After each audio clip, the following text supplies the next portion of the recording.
ভাবুন তো একবার, এক টুকরো বরফের মধ্যে সযত্নে রাখা আছে আপনার মাতৃত্বের স্বপ্ন, যা কিনা 10-20 বছর পর অনায়াসেই প্রাণ পাবে এক ফুটফুটে শিশুর হাসিতে।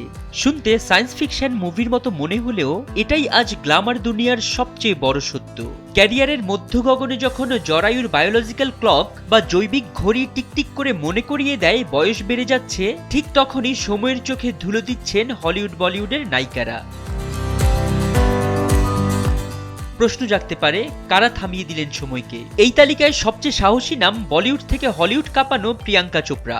ক্যারিয়ারের চাপে যখন বিয়ে বা মা হওয়ার সময় পাচ্ছিলেন না, তখনই 30 বছর বয়সে তিনি নিজের ডিম্বাণু সংরক্ষণ করে রাখেন।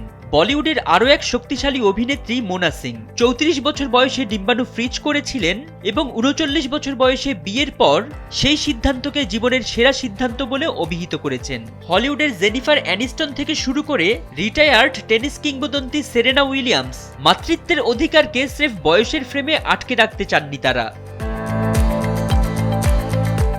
কিভাবে ঘটে এই ম্যাজিক্যাল প্রক্রিয়া? নিশ্চয়ই মাথার মধ্যে ঘুরছে এই প্রশ্ন। আসলে এটি একটি ছোটখাটো বৈজ্ঞানিক সফর।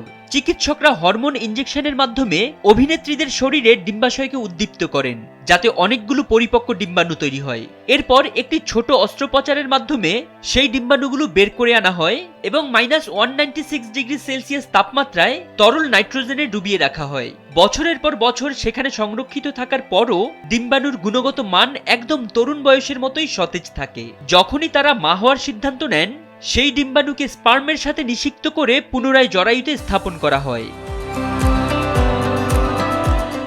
এটি কেবল বিলাসিতা নয়, বরং আধুনিক নারীর স্বাধীনভাবে বাঁচার এক অদ্ভুত হাতিয়ার। গ্ল্যামার আর আলোর ঝলকানি যেন মাতৃত্বের আবেগকে কেড়ে নিতে না পারে, তাই বিজ্ঞানের ল্যাবরেটরিতে সযত্নে জমে থাকছে আগামীর প্রাণ।